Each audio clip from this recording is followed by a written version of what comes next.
Hey everyone, Nutritionist Deepa here. So, long hair, short hair, fine hair, curly hair, or maybe some of us are suffering with hair loss. So, what kind of hair care product to use for all these different kinds of hair is the question I will be answering on today's episode of Ask Nutritionist Deepa. And to answer that question, I have one of the experts in the industry, Melanie Day. So Melanie, welcome back to Ask Nutritionist Deepa. Yeah, thank you for having me, Deepa. It's always so much fun to have a conversation. So fun fact, obviously my name is Melanie Day, and I'm a trichologist and cosmetologist, but trichology is basically a person who, studies, hair, skin, the science of things, and relates it back to clients into the real world with the salon.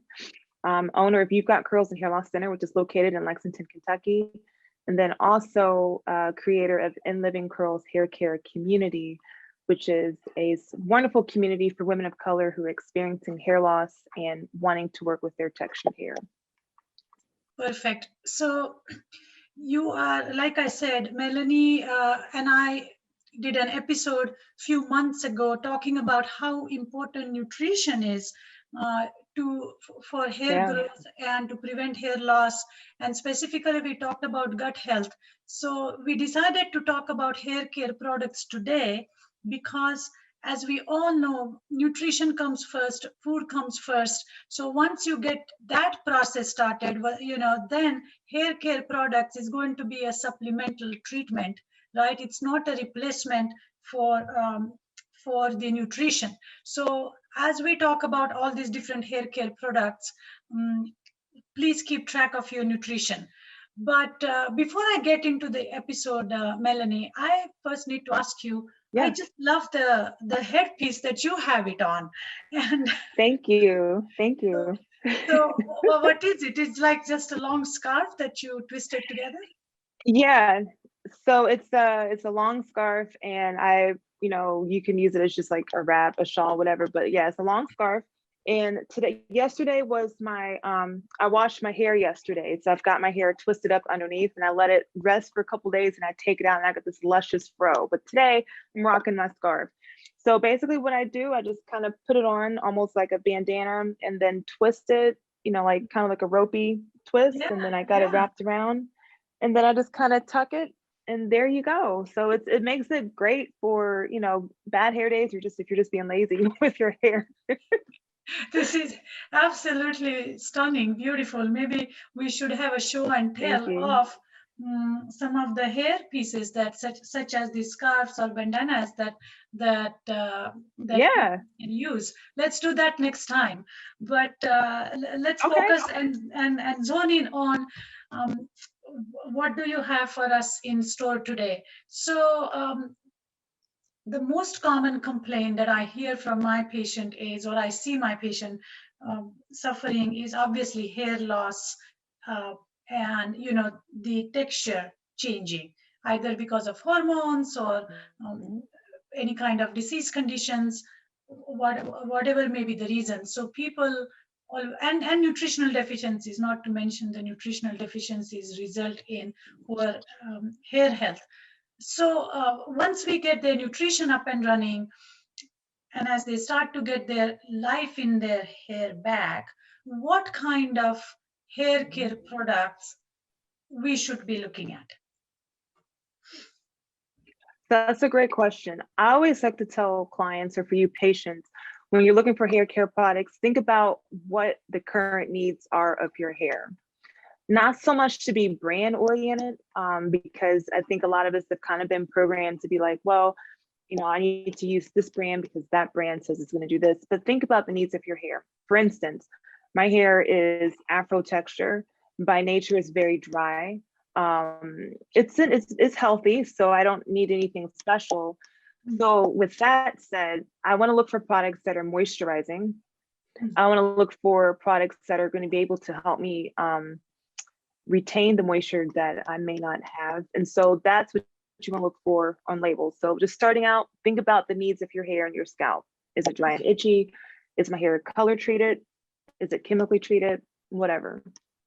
Okay. And then is there anything particular we should be looking at at the bottle, things that maybe we shouldn't be buying? Like, you know, how I have zillion boxes here of food product, and I teach people how to read the nutrition fact label and the ingredient labels. list. Yes. Yeah. Do we have to pay attention? Yeah. In the bottle. Yes and no. Yes and no. There's been huge debates about parabens. There's been like huge debates about sulfates. Sulfates are detergents, they're cleansers. You know, there's, when you get into like the nitty gritty of things like the cosmetic science, once again, things are said for marketing purposes, unfortunately. But it's, you know, from what I've seen and read and from what other professionals have shared with me that are researchers and doctors, there's not a lot of evidence from what they've seen that parabens actually are causing breast cancer.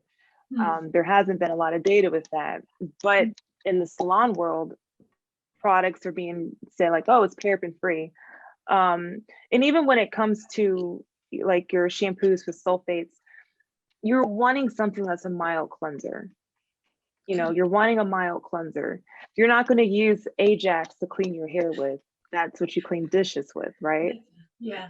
You can use anything to shampoo your hair with, but you want something that's mild. Now, yeah. Just out of curiosity, would you call my hair thin, like thin, fine? You would think? Is this fine? I wouldn't say that your hair is thin. Like thin would be like not having a lot of density. But as far as the texture, I would say your texture, just from looking at it, looks maybe to be like fine to medium texture. Fine to medium. I see. Okay. Yeah, but that's just me just looking through a screen. Sure. I have to make a special trip to your salon. To Kentucky. Yes. And then we can play with hair. And honestly, like Deepa, I love to equate hair textures to fabrics. Yeah. You know, you have silk, you have wool, you have cotton, you have denim, right? Correct. So your hair is like silk. Yeah. So, you know, like if you have a silk blouse, you're not going to use really heavy, harsh detergents. You're going to use a woolite. Yes. My hair is more like cotton and I want it to be a little bit soft. So I'm going to use something that has conditioning agents to make it a little bit softer. Interesting. That's a very nice way to describe. So everybody out there, touch your hair and see what it resembles to with the clothes that you have in your closet, and decide if you have cotton or you have silk or you have wool or you have jute, and accordingly select the hair products. All right. So does the length of your hair matters when it comes to buying these different products, or it doesn't matter if you have short hair or long hair or so no, it doesn't matter, because once again, hair is hair is a fabric, and like I said, companies spend billions of dollars in marketing, and if they can carve out a little niche and say, no, this is organic, this is natural, this is for, you know, for straight hair, this is for relaxed hair, whatever, you know, then that's what they're going to do to draw people like you and I in to buy the product. Correct. Okay. So, but then let's say somebody has, or maybe let me ask you this: does someone has like mixed quality? For example, sometimes people say, oh, you know, my head is feels little oily, or you know, softer, but then she may have split ends or dry hair towards the, like, you know, dry, or the hair texture starts to go, kind of starts to wear off as with the length of her hair, or so what can somebody do if they are dealing with really dry hair and split ends, especially with long hair? So if a person is experiencing split ends and their hair is long and they also have dryness, those are kind of like three separate things. I see. So for starters, I would look into, well, what's causing their hair to be dry and what's causing their hair to split. Sometimes there could be a nutritional deficiency with things, especially if their hair is dry or if their hair is splitting, right? Another thing that could be causing it is that there could be like an underlying health issue. A lot of women who struggle with thyroid, either hypo or hyperthyroidism, struggle with dry, brittle hair where the hair breaks. They can't keep moisture in it, right? Yeah. So there could be like an underlying health problem. Or someone who looks like me who has afro texture hair, by nature, our hair is just very fragile because it has such tight coils. It's hard for that, for the oil to go from the scalp all the way to the ends of the hair, where like with you, your hair is straight, probably gets oily very fast because oils can just travel straight through. Where with my hair, it's gotta go through some hoops and some loops to get the oil to kind of travel down, you know? Yeah. So those are three things that you would want to address. If there's an underlying health problem, if there's not, okay, maybe it's the way that I'm styling my hair at home. Maybe I'm using too much heat. Maybe I'm in an area where there's a lot of hard water. Maybe I'm in a rural area and there's well water and there's deposits on my hair, which is making the fabric of my hair weak and brittle. Yeah. Maybe I'm not using the right products, to nourish my hair. Okay. Or maybe I'm on medication that's drying it out. That's true. That's true. Yeah. So that's interesting. And I just want to touch base. I'm just going to inject nutrition here, really. That, guys, dry hair is a sign of, essential vitamin deficiency, specifically vitamin E deficiency.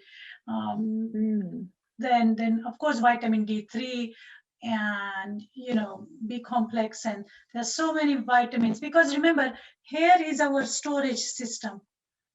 Iron, ferritin is stored in hair, and usually when women or men ask, when I ask them about hair loss, that's an indication to me that there is a possibly some sort of iron deficiency going on, because your body, hair is not an essential organ for our body. We can live without hair. We cannot live without heart and brain.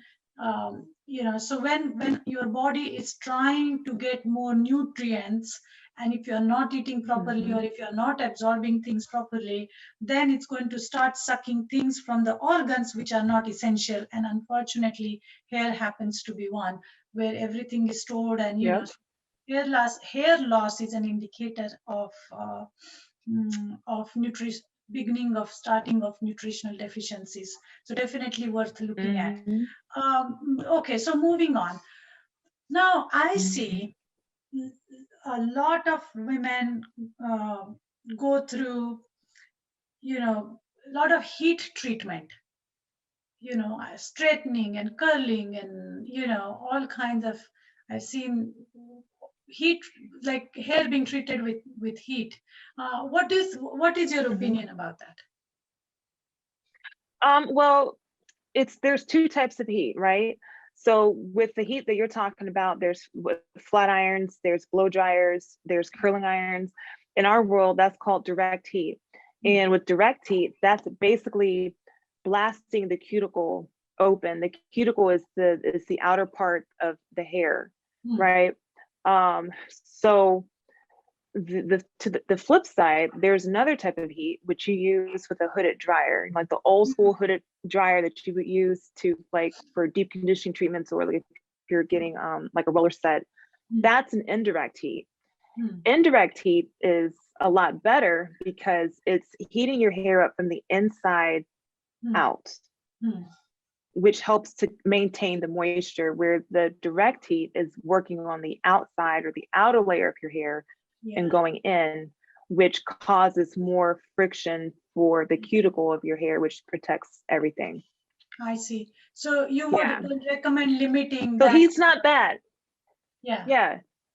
Heat's not bad. Heat gets, it gets a bad rep, but it's all about how you use it. You want to use, if you do use like a flat iron or a blow, or a flat iron, or like a curling iron, just make sure that it has a temperature gauge on it, not just on and off, because it may not be the right setting for you, but have an actual gauge like you would on your stove, that you're cooking. Have a gauge on your appliance for your hair. Perfect. That is again another really good tip here, that find a curling iron or a flat iron. Yeah. Yes, which has some sort of a temperature gauge. That is awesome. All right, moving along. So what do you think about treating hair with color? I mean, how damaging it is, how good, what's the good, bad, ugly of hair color, hair of color? Yeah. I think color is great. It's a way to express yourself. It's a way to make yourself pretty. It's a great way to camouflage natural highlights, as I like to say, gray hair, but at the same time, technology and science has come a long way, where like maybe 15-20 years ago, permanent color had a lot of ammonia in it, and you could just pop the cap and smell the fumes of ammonia, where now color is being formulated without ammonia. The whole purpose of ammonia in color, once again, is to gently open up the cuticle of the hair to allow the color to go deep into the cortex of the hair, which is where it does all the changing of the color. So, and it raises the pH level, right? So you can still do that without ammonia. Now, there's a lot of color on the market that does that, but it has less harsh ingredients to still allow you to do the same thing. Okay, all right. So unless I come to you and say, color me pink, you may take me aside and say, Deepa, do you really want to think about now, it? let me say this. Let me say this. Now, a lot of women, men and women, but especially women, are doing henna treatments on their hair, right? Yes. Let me say this. Yes, henna and regular hair color do not mix. So, because they're two separate chemicals, they're like oil and water. They do not mix. So, for individuals out there who only want to use henna, just think deeply on that if you ever want to go to a different type of color, because it's what we call like these salts. They're the certain types of salts that build up on the hair, that once another chemical hits it, it has a negative reaction, and it's not pretty. So that's just putting that out there, because I know a lot of people use henna. I have a lot of clients who use henna. Absolutely, it's very popular among East Asian men and women. And then the other hazard that has come to has surfaced about henna is there's a lot of contamination with that henna powder. Okay, so there has been a lot of contamination, and they are now suggesting that putting henna, for which we do during festivals and weddings and stuff, and it stays on your hand for long period of time, up to 3 weeks at a time. The chemical is being absorbed by the skin, and it's almost a form of chemical toxicity. See, earlier we used to get real henna leaves which are dried out, and then you just add water and put it on your hand, was beautiful. But now you get this commercially powdered henna, and that's where the contamination is happening. So I think we should be cautious in general about henna, unless the source is literally from the leaves and nothing is being mixed in there. So that's a good point. I didn't realize that's a great point. Yeah.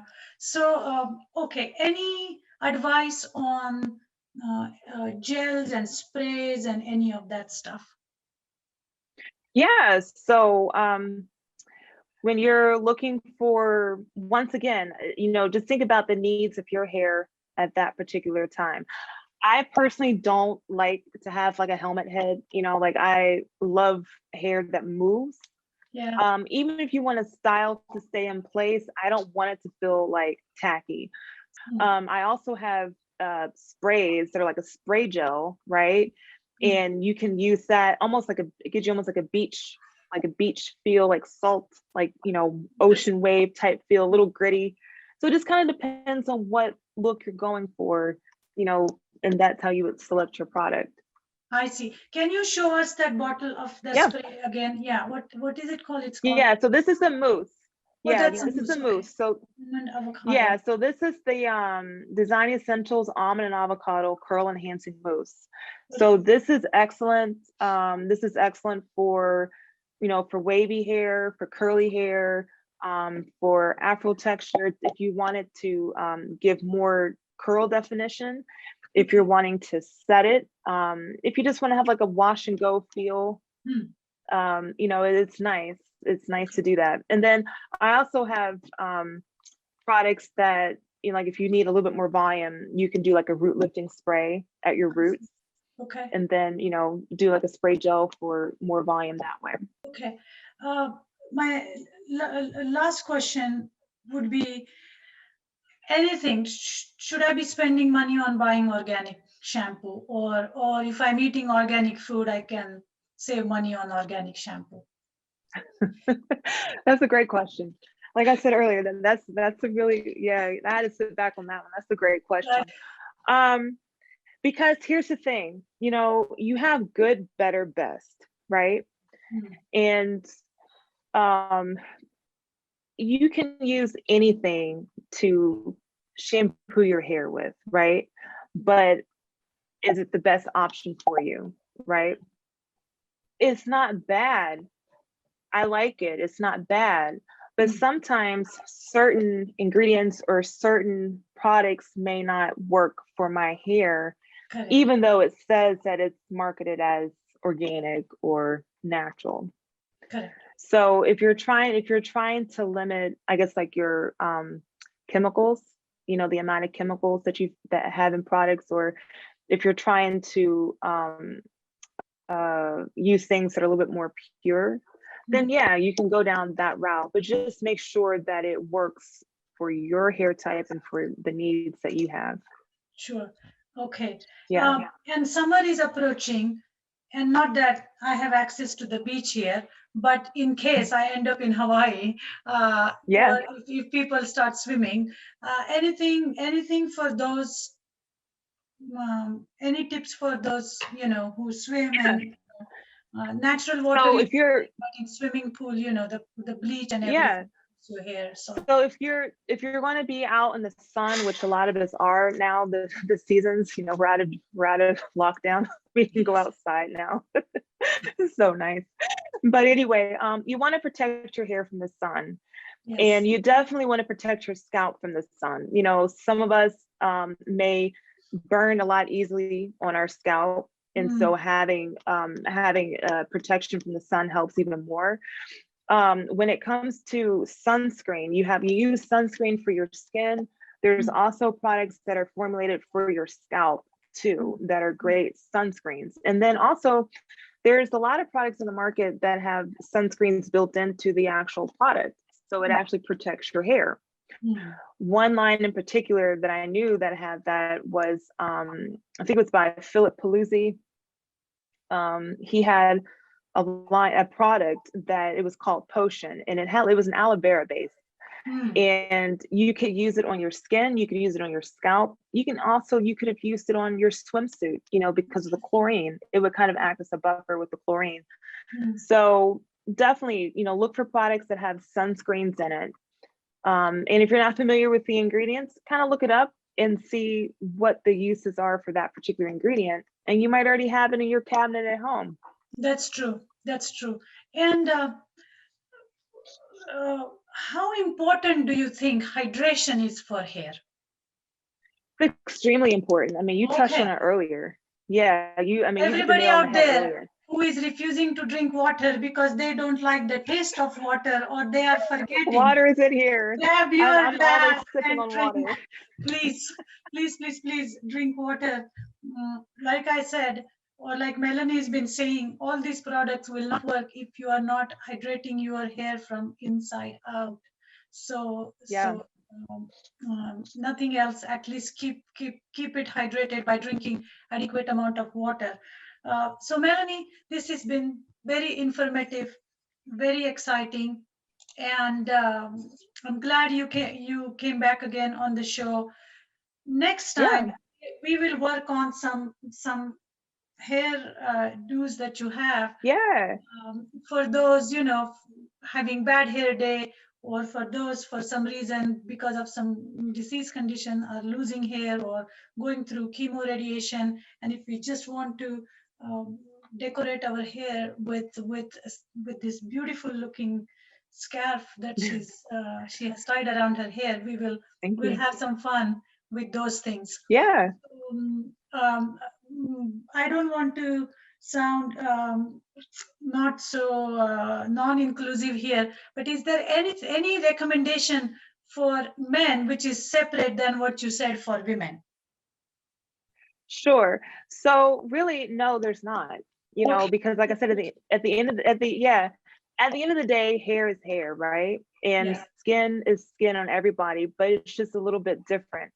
So for men, I know, especially with my husband, less is best. They're not, most men, not every man, but most men are into, not really being too fussy with their hair and things Correct. like that. So, basically make sure that you keep your scalp clean. Shampoo your hair on a regular basis. It could be daily or it could be once a week. If you're a guy who works out quite a bit, or if you've got a dry, flaky scalp, use a shampoo that's really good for that. So the styling product, because a lot of my clients, their husbands, Use the same thing. they like to borrow their products, Of course, right? of course. Okay, all right. And Yeah. a question just popped into my head, which is dandruff. Anything for Uh-huh. those suffering with dandruff? I personally feel Yes. dandruff has to do with the gut health, so I would go after the gut health first. But Yeah. I mean, dandruff, it's a yeast, correct. it's a yeast. And if you're using, and this is what I learned today, if you're using a product, make sure that it has like a zinc base to it. A lot of people tend to go to like towards peppermint or tea tree or something like that. But for some people it can be kind of irritating, but use something that has like a zinc base to it, which should be a lot better for you. But I will say this is that sometimes dangerous shampoos can be on the drying side for hair. So if your hair is already on the dry side, try to find one that has good moisturizers in it. Okay, perfect. So everyone out there, I hope you learned a thing or two about what kind of hair product to use to take care of your hair. Keep those questions coming, and I will be answering on Ask Nutritionist Deepa's episodes as usual. Thank you all for joining. Thank you, Melanie, for joining. And You're welcome. we will see you again soon. See you next time. Next time, indeed.